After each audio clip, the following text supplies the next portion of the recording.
지금은 사순절 기간입니다. 여러분 정말 예수 그리스도의 마음 가지고 또 한 주간을 살기를 주의 이름으로 축원합니다. 아멘. 왜 하나님은 우리에게 예수님의 마음을 가지고 살라고 말씀하셨을까? 그렇다면 우리는 황유석이란 사람의 마음을 가지고 살면 안 될까? 정답, 안 돼요. 왜냐하면 우리의 마음은 이미 죄로 말미암아 타락하고 변질돼서 나오는 것마다 악이고 나오는 것마다 더러움 투성이에요. 내가 원하든 원치 않든 우리의 마음속에선 육신의 정욕과 안목의 정욕과 이생의 자랑이 지금도 막 솟구쳐 나오고 있어요. 이 육신의 정욕과 안목의 정욕과 이생의 자랑을 좀 멈추게 할 수 없을까? 생명이 있는 날 동안 내 안에서 나오는 악과 더러움을 멈추게 할 방법이 없어요. 저는 저희 외갓집이 전라도 벌교거든요. 어릴 적에 어머니랑 같이 전라도 벌교에 놀러 가면 할아버지 집이 있어요. 할아버지 집 바로 옆에 옹달샘이 있었는데 시골에서 막 놀다가 그 옹달샘에서 물 한 바가지 딱 퍼먹으면 정말 꿀맛이었어요. 근데 어느 날 가보니까 옹달샘이 메말랐더라고요. 아니 옹달샘도 메말르는데 내 마음에서 나오는 이 죄악, 이 더러움들, 이 가증함들, 이 음란함들, 이 추악함들은 도대체가 마르지를 않고 멈추지를 않고, 제가 지금 목사잖아요. 근데도 여전히 이 악이 나오고, 여러분 여긴 장로님들도 계시고 안수 집사님들도 계시고 권사님들도 계시고 얼마나 믿음 좋은 사람들 많아요. 그럼에도 불구하고 여전히 우리 안에서 악이 나오고 우리 안에서 음란함이 나오고 우리 안에서 더러움이 나온단 말이에요. 옆 사람 얼굴 좀 봐봐요. 그 사람 얼굴이 지금 천사처럼 생겼지만 예배당 나가면 그 모습이 아니에요. 진짜라니까는요. 진짜 그래요. 그럼 어떤 사람이 속으로 목사님 이 사람은 교회 와도 얼굴 표정이 썩 좋지 않다고, 그건 태어난 게 그런 거니까 어쩔 수 없어요. 우리가 이 육신의 정욕과 안목의 정욕과 이생의 자랑은 끊임없이 내 속에서 자꾸만 올라와요. 왜 그럴까? 사람이 타락하고 죄지면서 내가 사람이 본질적으로 악해졌기 때문에 이것이 끊임없이 나와요. 자, 그렇다면 우린 평생 이렇게 살다가 죽어야 될까? 아니에요. 이렇게 살지 않을 수 있는 방법을 성경이 말했는데, 자, 빌립보서 2장 5절. 자, 이 빌립보서 2장 5절의 말씀을 내 영혼에 명령하듯이 다 같이 읽겠습니다. 시작. 너희 안에 이 마음을 품으라. 곧 그리스도 예수의 마음이라. 여러분, 제가 믿음으로 선포하겠습니다. 예수의 마음 품길 바랍니다. 아멘. 예수의 마음 갖길 바랍니다. 아멘. 악하고 추악한 내 마음을 예수의 마음으로 덮잖아요. 그러면 사람들에게 보여질 때 악하고 추악한 내 모습이 보이는 게 아니라 예수 그리스도의 마음으로 덮으니까 악하고 추악한 마음은 감추고 예수 그리스도의 마음이 드러나고 예수 그리스도의 마음이 나타나잖아요. 그러니까 오늘 예배하다가 말씀 듣다가 찬양하다가 기도하다가 내 추악하고 더러운 마음이 없어지는 게 아니라 내 추악하고 더러운 마음이 예수의 마음으로 덮음으로 말미암아서 사람들이 봤을 때 예수가 보이고 예수가 드러나고 예수의 향기가 나타나기를 주의 이름으로 축원합니다. 아멘. 마치 뭐하고 똑같냐면 밖에가 너무 더러워요. 근데 눈이 소복하게 와요. 그러면 쓰레기도 안 보이고 더러운 것도 안 보이고 오물도 안 보이고 지저분한 것도 안 보이고 먼지도 안 보이고 하얀 눈만 보이듯이 내 더럽고 추악한 마음을 예수 그리스도의 마음으로 덮으면 내가 드러나는 것이 아니라 예수가 드러나고 예수가 나타나고 예수가 말하고 예수가 보이고 예수의 향기가 나타나는 거란 말이에요. 여러분, 예수의 마음이 드러나기를 축원합니다. 아멘. 성경은 우리에게 분명히 말해요. 너희 안에 이 마음을 품으라. 곧 그리스도 예수의 마음이라. 그러니까 내 추악하고 더러운 마음을 가지고 살지 말고 뭘로 덮으라고요? 예수 그리스도의 마음으로. 뭘로 덮으라고요? 예수 그리스도의 마음으로 내 추악하고 더러운 마음을 다 덮기를 바랍니다. 무릇 지킬 만한 것보다 너희 마음을 지켜라. 이 말씀은 그 어떤 말씀보다도 중요하고 그 어떤 말씀보다도 소중해요. 더러운 말은 너희 입 밖에도 내지 말고 덕을 세우는데 소용되는 대로 선한 말을 해라. 보세요. 악하고 더러운 말은요, 노력을 안 해도 막 나오는데요, 좋은 말, 복 있는 말은요, 노력을 해야 돼요. 왜 그럴까요? 내 안에 악이 가득하고 내 안에 더러움이 너무너무 가득하기 때문에 그래요. 그런데 내가 악한데 악하지 않게 살 수 있는 방법이 있고, 더러운데 더럽지 않게 살 수 있는 방법이 있는데, 그게 뭐냐? 더럽고 악한 내 마음에 예수 그리스도의 마음을 덮으면, 나는 여전히 악하고 여전히 더럽지만 예수 그리스도의 마음 때문에 내가 악하지 않게 더럽지 않게 살 수 있고, 거룩하고 순결하고 깨끗하게 살 수 있더라는 거예요. 제가 몇 년 전에 신학교에서 강의를 좀 오래 했거든요.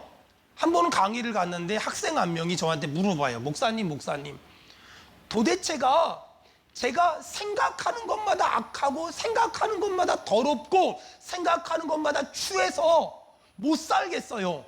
제 피가 원래 더러운가요? 그래요. 사람 피는 똑같아요. 뭐가 다르냐면요, 예수 그리스도의 마음으로 덮은 사람과 예수 그리스도의 마음으로 덮지 않은 사람, 그 차이만 있거든요. 여러분, 예수 그리스도의 마음으로 악하고 추하고 더럽고 예민하고 성질 나쁘고 성질 싸나운 그런 나를 덮으면 나에게서 악한 것들이 나오는 것이 아니라 나에게서 예수 그리스도가 나타날 줄 믿습니다. 자, 예수 그리스도로 덮으면 어떤 일이 벌어지냐? 내 입에서는 예수의 말이 나오고, 내 얼굴에선 예수의 얼굴이 나오고, 내 표정에선 예수의 표정이 나오고, 내 몸에선 예수의 향기가 나오고, 내 인격에선 예수의 고상한 인격이 나오더라는 거예요. 내가 추하고 더러운 내 모습을 예수 그리스도로 덮으면 사람들이 물어봐요. 목사님 언제부터 목사님은 그렇게 얼굴 표정이 밝았어요? 목사님은 언제부터 그렇게 말을 예쁘게 했어요? 목사님은 언제부터 그렇게 인격이 고상했어요? 라고 물어봐요. 근데요, 우리는 원래 그런 사람이 아니라 예수 그리스도로 덮고 나잖아요. 그럼 말이 바뀌고요, 인격이 바뀌고요, 삶이 바뀌고요, 우리를 통해서 예수가 나타나요. 예수 그리스도로 내 악하고 더러운 마음을 덮기를 바랍니다. 자, 오늘 성경은 예수 그리스도의 마음을 가지고 산다는 게 무엇인지 너무 단순하고 정확하게 얘기하고 있어요. 자, 6절. 예수 그리스도의 마음을 가지고 사는 게 뭘까? 빌립보서 2장 6절. 다 같이 읽겠습니다. 시작. 그는 근본 하나님의 본체시나 하나님과 동등됨을 취할 것으로 여기지 아니하시고. 자, 그는 근본 하나님의 본체시나 하나님과 동등됨을 취할 것으로 여기지 않았다. 여러분, 예수님은 하나님이심을 믿습니까? 예수님은 하나님이시거든요. 그런데 예수님이 하나님이시라면 예수님이 사람들에게 내가 하나님이야 라고 말하면서 자신의 권리를 주장할 수 있어요. 나를 하나님 대하듯이 대해야 돼, 나를 하나님 대접하듯이 대해야 돼 라고 말할 수 있어요. 왜? 예수님은 하나님이시니까. 근데 예수님은 단 한 번도 내가 하나님이니까 나를 하나님처럼 대우해야 돼, 나를 하나님처럼 대접해야 돼 라고 말씀하신 적이 한 번도 없어요. 예수님은 하나님이시기 때문에 하나님으로서 누릴 수 있는 특권이 있어요. 우리에게 찬송 받으시기에 합당하며 우리에게 영광 받으시기에 합당하세요. 그분은 창조주며 통치자세요. 근데 그 예수님은 단 한 번도 자신이 마땅히 누릴 수 있는 권리를 누리려고 사람들에게 요구하지 않았어요.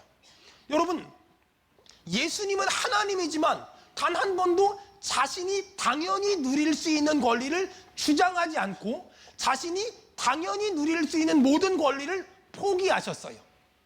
그리고 십자가에 못 박혀 죽으셨어요.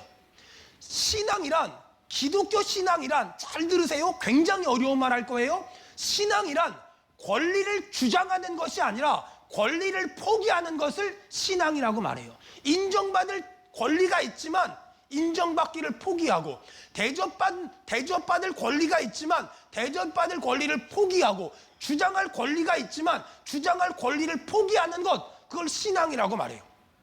신앙이란 권리를 주장하는 게 아니라 권리를 포기하는 것을 신앙이라고 말하고, 권리를 포기한 분이 누구냐? 예수 그리스도고, 그럼 예수 믿는 사람은 어떻게 살아야 되냐? 이 땅에서 권리를 주장하는 삶을 사는 것이 아니라 권리를 포기하는 삶을 사는 것이 마땅하다. 그것이 예수 그리스도의 마음이라고 성경은 기록한다는 거예요.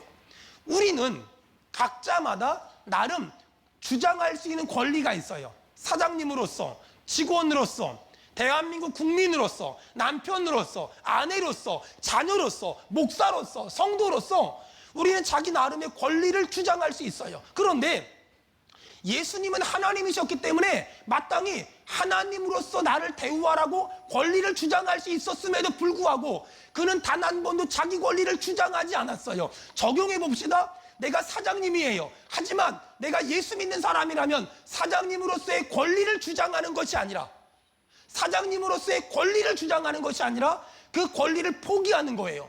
내가 사장님이기 때문에 나는 저 사람을 자를 수도 있어요. 저 사람을 불이익을 줄 수도 있어요. 저 사람을 지방으로 보낼 수도 있어요. 하지만 그 권리를 포기하는 것, 그것을 예수님의 마음을 가진 사람이다 라고 얘기하는 거예요. 어디를 가든 이 시대는 권리를 주장하는 사람들이 참 많아요. 나는 이런 권리가 있다. 난 이런 자격이 있다. 난 그래서 이런 걸 받아야 된다. 이렇게 권리를 요구하고 권리를 주장하는 사람들이 얼마나 많은지 몰라요. 여러분, 예수님은 전능하시며 통치자며 창조주세요. 만일 그분이 자신의 권리를 주장했다면 그분은 십자가에 못 박혀 죽지 않았을 것이고 모욕과 능욕을 받지 않았을 거예요. 만약 예수님이 자신의 권리를 주장했다면 로마 군인들은 다 죽여버렸을 거예요. 종교 지도자들은 다 박살내버렸을 거예요. 하지만 예수님은 단 한 번도 자신의 권리를 주장한 것이 아니라 자신의 권리를 다 내려놨어요. 그것이 예수 그리스도의 마음이라고 성경은 말하는 거예요. 여러분, 저는 수원은혜교회 담임 목사라는 직분을 가지고 있어요. 만약 제가 저희 부교육자들 전부 다 불러다가 저희 직원들 전부 다 불러다가 저희 장로님들 전부 다 불러다가 저희 성도들에게 제 권리를 주장한다면, 내가 이 교회 개척했고 내가 이 교회 17년 목회했고 내가 이 교회 부흥시켰고 내가 이 교회 담임 목사니 나에게 이런 걸 해달라, 나에게 저런 걸 해달라, 날 이렇게 대접해달라, 날 저렇게 대접해달라 요구한다면 난 훨씬 편안하게 살 수 있을 거예요. 목사님, 그런 게 어디 있습니까? 만약 제가 대한예수교 장로회 합동축 헌법을 들고 나와서 이렇게 해달라고 요구한다면 아무도 더 이상 따지지 못하고 제가 원하는 대로 다 해줘야 될 거예요. 저는 권리를 주장할 수 있어요. 하지만 권리를 주장하면 예수님의 마음이 없는 거예요. 권리를 주장하면 더 편하게 살 수 있어요. 더 쉽게 갈 수 있어요. 하지만 권리를 주장하면 더 편하게 살 수 있지만 나에겐 예수 그리스도의 마음이 없는 거예요.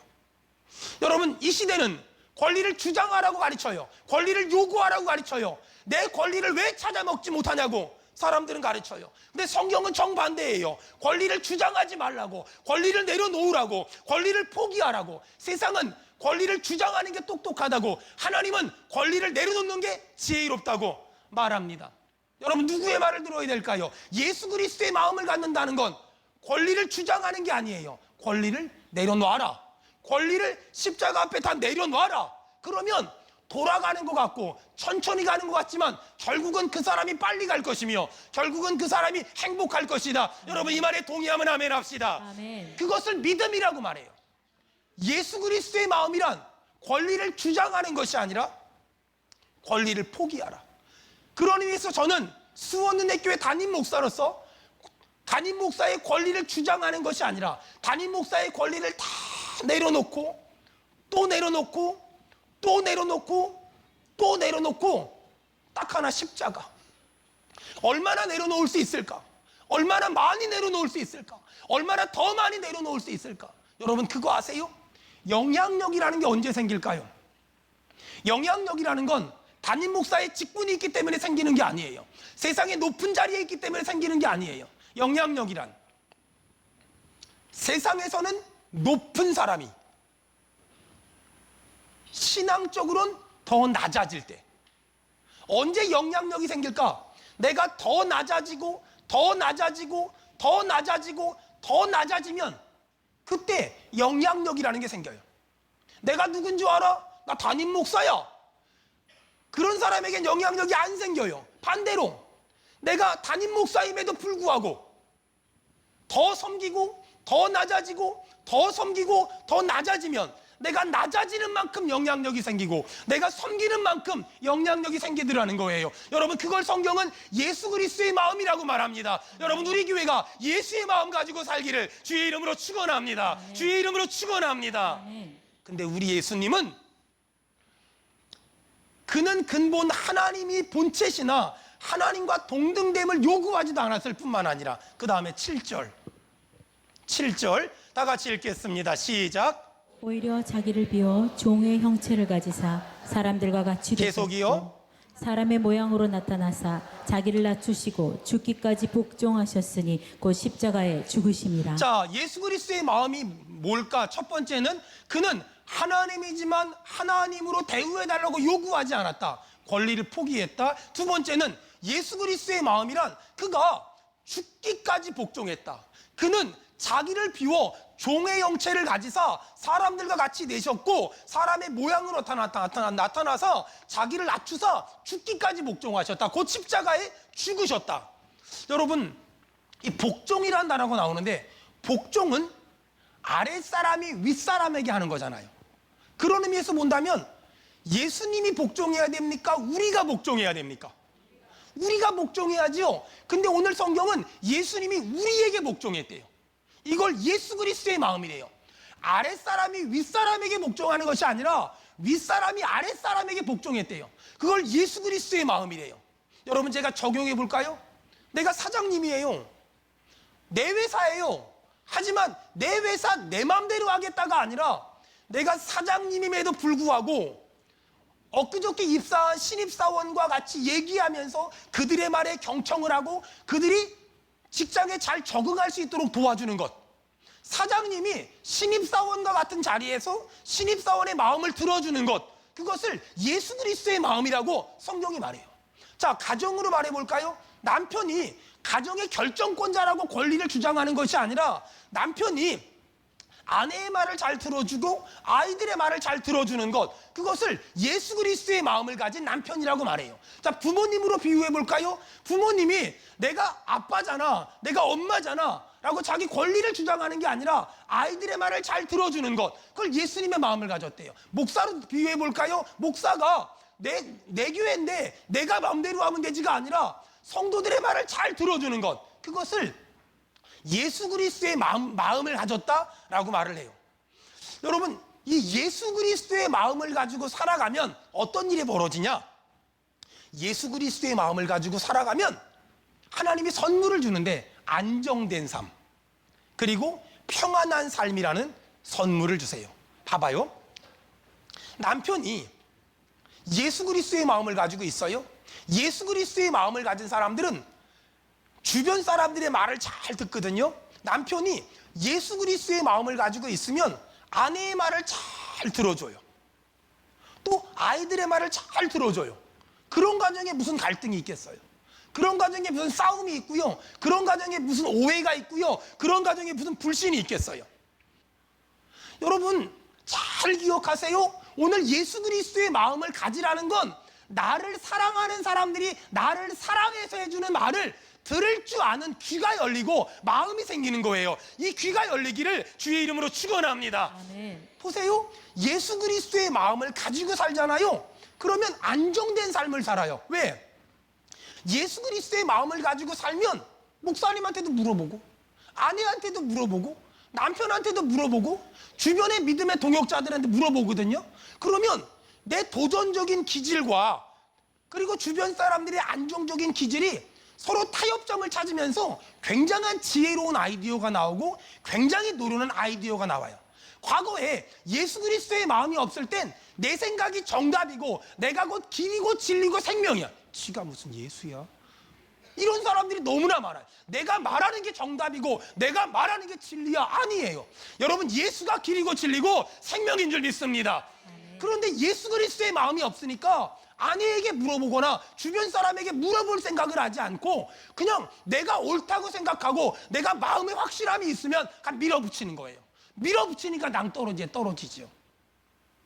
여러분, 예수 그리스도의 마음을 가진다는 건 그런 게 아니에요. 그래서 하나님은 아담 혼자 있는 게 좋지 않다 그랬고 아담이 하와랑 같이 있을 때 참 복이 좋다라고 말한 거란 말이에요. 여러분, 그런데 이거는 가정에서만 그런 게 아니에요. 제가 목회를 해보니까 말이에요.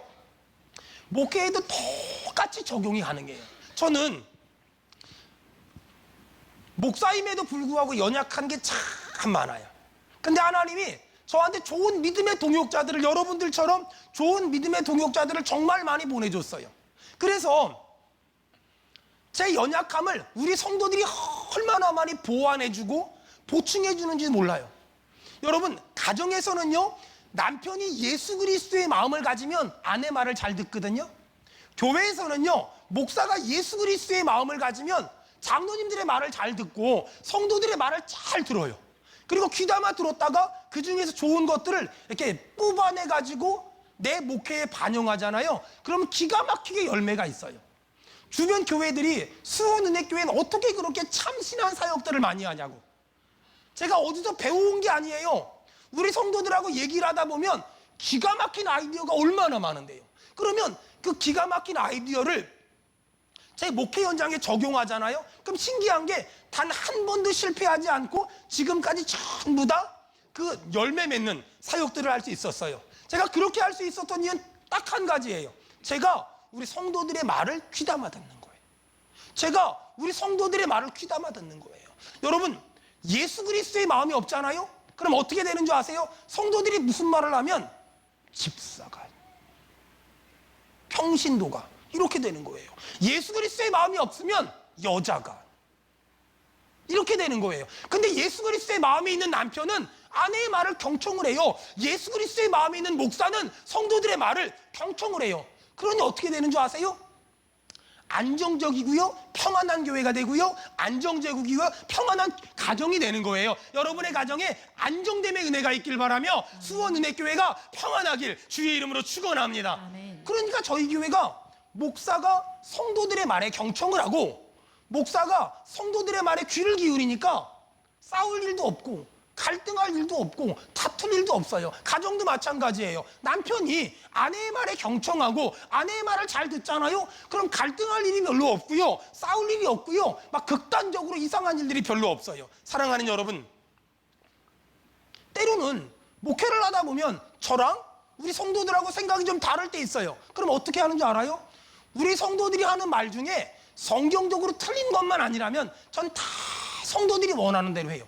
근데 시간이 흘러가잖아요. 결국 성도들이 하는 말이 다 맞아요. 그러니까 교회가 늘 평안할 수 있고 교회가 늘 안정될 수 있어요. 여러분의 가정도 마찬가지예요. 여러분 남편들이 어떤 일을 도전적으로 한번 해봐야 되겠다, 어떤 일을 의욕적으로 한번 해봐야 되겠다, 이건 굉장히 아름답고 굉장히 좋은 정신이에요. 하지만 예수 그리스도의 마음을 품는 게 더 중요해요. 예수 그리스도의 마음을 품고 아내와 같이 얘기하고 주변의 믿음의 동역자들과 같이 기도하면서 얘기해 보세요. 그러면 여러분 크게 망하거나 크게 무너지는 일 없이 여러분 안정되게 평안하게 여러분 끝까지 승리할 줄 믿습니다. 전 우리 성도들에게 이런 복이 있기를 주의 이름으로 축원합니다. 아멘. 가끔 성도들 중에 저한테 상담을 오는 분들이 계세요. 어떤 일을 시작해 보겠다고. 그럼 제가 그 말을 들을 때 좀 영적인 분별력을 가지고 듣는 게 있어요. 이런 거예요.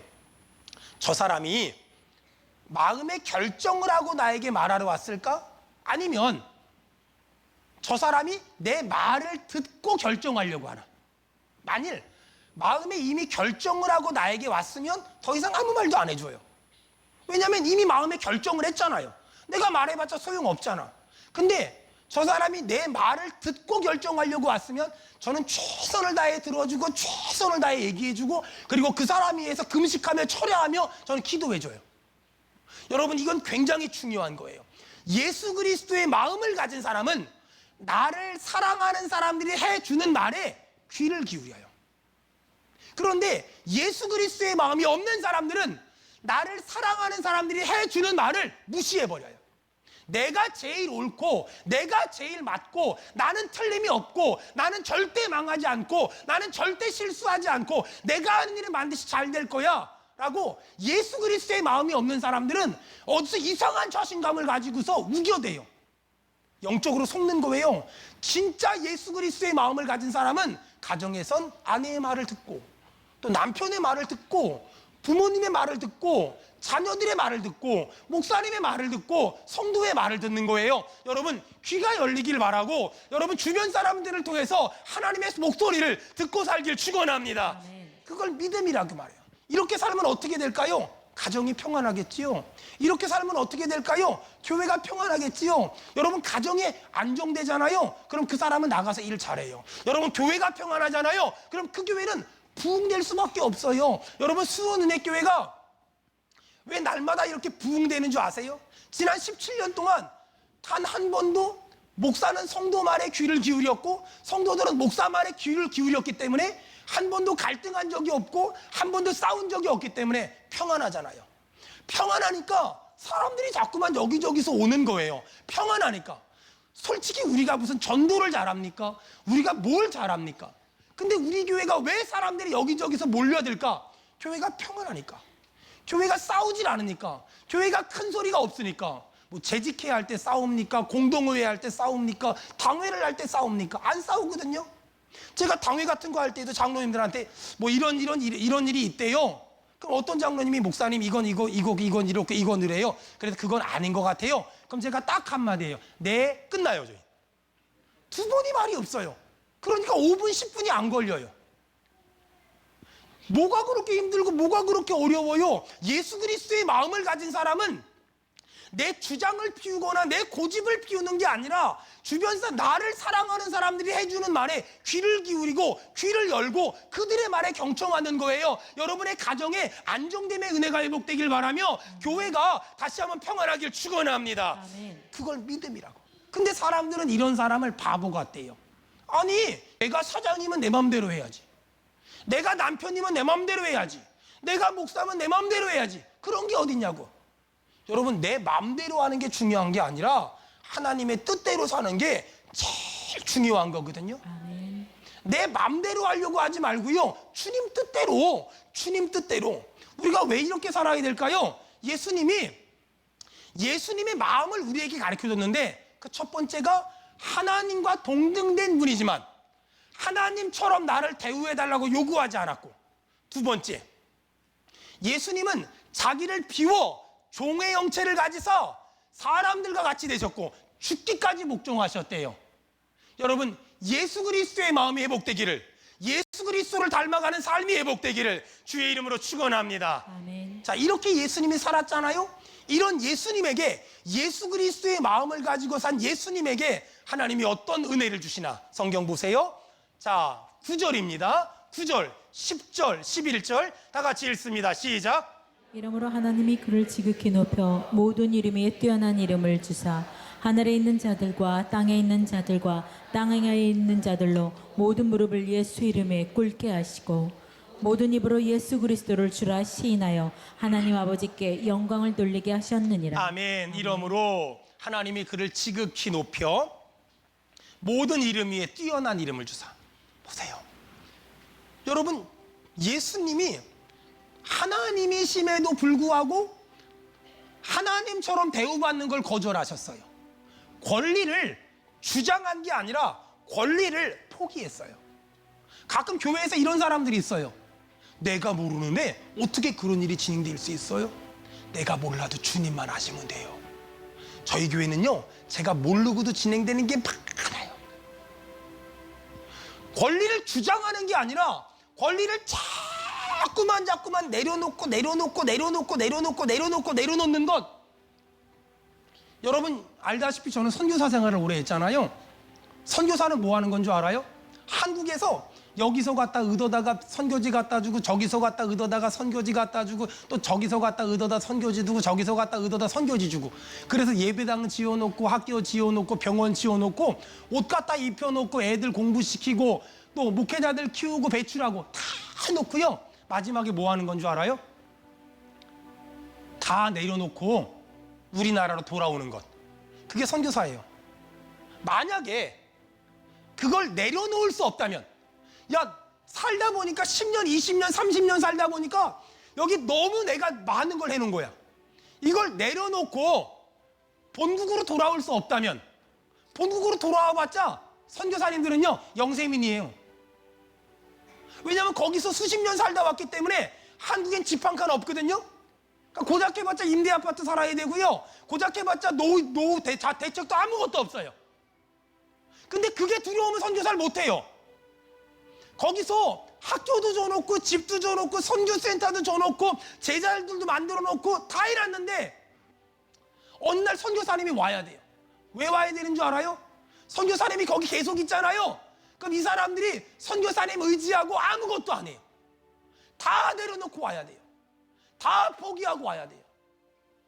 선교사님만 그런 줄 알아요? 목사도 그래요. 권리를 주장하면은 마귀가 역사해요. 근데 권리를 다 내려놓으면 목사로서의 권리, 내가 부모로서의 권리, 내가 사장님으로서의 권리, 내가 원장님으로서의 권리를 다 내려놓으면 그때부터 마음의 평안함이 회복되고 마음의 자유함이 회복돼요. 예수 그리스도의 마음이란 권리를 주장하는 게 아니라 권리를 포기하는 거예요. 가끔 사람들 보면 이런 사람들이 있어요. 이 교회는 왜 해주는 게 아무것도 없냐고. 이 교회는 왜 아무것도 우리한테 해주는 게 없냐고. 맞아요. 저희 교회는 해주는 게 아무것도 없어요. 권리를 주장하면 마귀가 역사해요. 근데 권리를 포기하면 하나님의 은혜가 일하세요. 아멘. 예수 그리스도의 마음이란 권리를 주장하는 게 아니에요. 나 좀 알아달라고, 나 좀 인정해달라고, 나 대우해달라고, 나 대접해달라고. 이건 권리를 주장하는 거지 권리를 포기하는 게 아니에요. 예수 그리스도의 마음이란 권리를 포기하는 거예요. 그 다음에 예수 그리스도의 마음이란 죽기까지 복종하는 것. 아이들이 말을 하는 것도 귀담아 들을 수 있어야죠. 오늘 수원은혜교회 처음 온 사람이 하는 말도 귀담아 들을 수 있어야죠. 오늘 처음 예수 믿은 사람의 말도 귀담아 들을 수 있어야죠. 사장님들이, 원장님들이 내게 맡긴 그 어린아이들이 하는 말, 그 신입사원이 하는 말을 귀담아 들을 수 있어야죠. 그걸 예수 그리스도의 마음이라고 말해요. 그렇게 살았더니 바보가 됩니까? 그렇게 살았더니 어리석은 사람이 됩니까? 성경은 뭐라 그래요? 그런 사람을 구절해 보니까 하나님이 그를 지극히 높여, 아멘 합시다. 하나님이 그를 지극히 높여 모든 이름 위에 뛰어난 이름을 주사 하늘에 있는 자들과 땅에 있는 자들과 땅 아래에 있는 자들로 모든 무릎을 예수의 이름에 꿇게 하시고 모든 입으로 예수 그리스도를 주라 시인하여 하나님 아버지께 영광을 돌리게 하실 줄로 믿습니다. 아멘. 예수 그리스도의 마음을 가지고 권리를 포기하고 예수 그리스도의 마음을 가지고 철저히 복종했더니 하나님이 그 사람을 높여주시더라는 거예요. 이 은혜가 있기를 주의 이름으로 축원합니다. 아멘. 내가 낮추세요. 지금보다 더 낮아지세요. 내가 낮추면 하나님이 높여주실 거예요. 아멘. 제가 살았던 필리핀 바기오는 해발 2000m예요. 해발 2000m인데 1년 내내 12도에서 18도예요. 좋겠지요. 1년 내내 그 날씨예요. 근데 거기 오래 살다 보면 어떤 일이 벌어지냐면 고산병이 걸려요. 무릎이 아프고 허리가 아프고 호흡기 질환이 오고 잠을 9시간씩 자도 피곤이 안 풀려요. 처음에 거기 갔는데 선교사님들이 9시에 자서 7시, 8시에 일어나는 거예요. 이게 뭐지? 내가 몇 달 살다 보니까 나도 그래요. 지대가 높으니까 잠을 오래 자지 않으면 피곤이 안 풀려요. 여러분 6개월, 1년 있으면 고산병이 걸려요. 여러분 고산병 걸리면 어떻게 하면 되는 줄 알아요? 간단해요. 낮은 데로 얼른 내려오면 고산병이 없어져요. 너무 간단해요. 고산병 걸리면 뭐 딴 거 필요 없어요. 그냥 낮은 데로 마닐라 같은 데 딱 내려가서 몇 달 살다 오면 없어져요. 원래 선교사님들은요 한국 오면 병이 나요.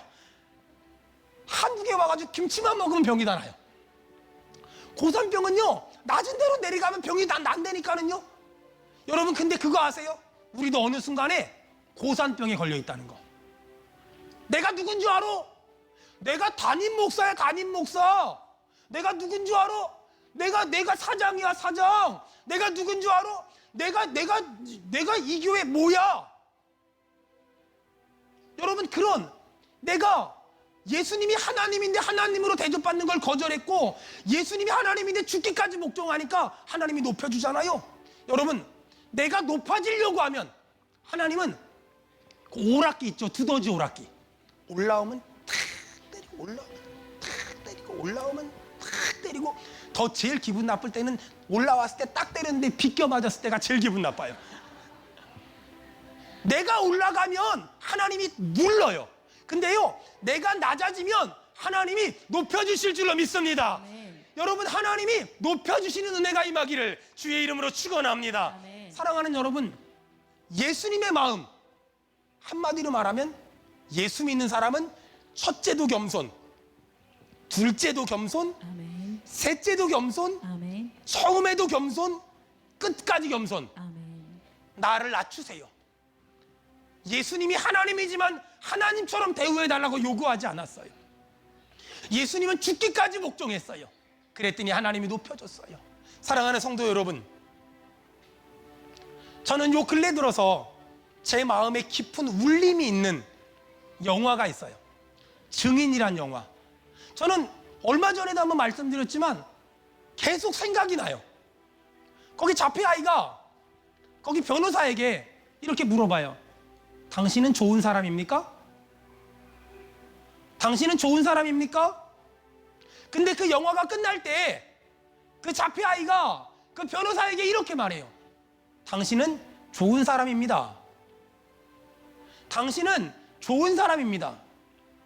여러분, 하나님은요, 우리가 유명해지는 것보다, 우리가 부자가 되는 것보다, 우리가 성공하는 사람보다, 우리가 높은 사람이 되는 것보다, 하나님은 우리가 좋은 사람, 하나님은 우리가 좋은 사람 되길 원하며, 하나님은 우리 교회가 좋은 교회가 되길 원합니다. 여러분, 저는 좋은 목사 되겠습니다. 좋은 성도 되기를 주의 이름으로 축원합니다. 아멘.